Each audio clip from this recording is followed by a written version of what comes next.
तुम्हें पता है, मैंने ना एक बात महसूस करी है कि 100 लोग अगर हमारी ज़िंदगी में हमारे करीब आ रहे हैं, हमारे रिश्तेदार, हमारे दोस्त, जो भी लोग हमारे करीब आ रहे हैं, और हमें उनके बारे में फ़ील आता है कि ये हमारे लिए इसलिए करीब आ रहे हैं हमारे, कि इनको कोई लालच है, कोई ना कोई इनका इंटरेस्ट, मफाद जुड़ा हुआ है, इसलिए वो हमारे करीब आ रहे हैं। तो हमारे मन में ख्याल आ सकता है, और आता ही है, और आना भी चाहिए, कि वो हमारे करीब क्यों आ रहे हैं। लेकिन सब में सबसे बड़ी बात पता है क्या महसूस करी है? वो ये महसूस करिए, अगर उन 100 लोगों में से कोई एक भी बंदा ऐसा है जो तुम्हारे करीब इसलिए आ रहा है क्योंकि वो अल्लाह से डरता है, क्योंकि वो रिश्ते जोड़ना चाहता है, वो टूटे हुए रिश्तों को बनाना चाहता है, और तुम उसे समझ रहे हो कि जैसे कि वो तुम्हारे आगे कुछ नहीं है, उसकी कोई हैसियत नहीं है,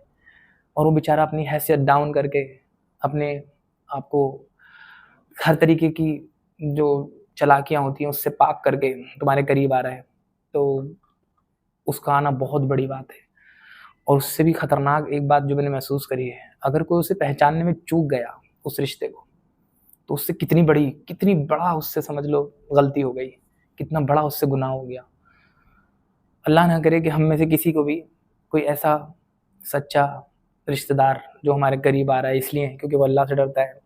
और उसे अपनी इज्जत की, अपनी बड़ाई की, अपनी हैसियत की ज़रा सी भी उसे एहसास नहीं है ना, वो इस एहसास में मरे जा रहे हैं, उसे आखिरत की परवाह है, और वो रिश्तों से जोड़ना चाह रहा है और हम उससे दूर भाग रहे हैं, तो ये बहुत बड़ा गलत हो जाएगा। इतनी भी कालक दिल में नहीं पालनी चाहिए कि दुनिया में कोई भी अच्छाई नज़र आना बंद हो जाए। सच में अगर मुझे लगता है कि अगर हमें किसी में अच्छाई नज़र आना बंद हो गई ना, और सारी दुनिया दुश्मन मानने लगे, तो बहुत बड़ी ज़हनी बीमारी है। मरते मर जाए इंसान, जिस्मानी बीमारियाँ एक हद तक ठीक है, ज़हनी बीमारी किसी को ना हो। साइकोलॉजिकल डिजीज़ कब्र तक लेके जाती हैं। काश हम लोग अमल करने वाले बन जाएँ, समझने वाले बन जाएँ, और इस गहरी बात को समझने की कोशिश करें।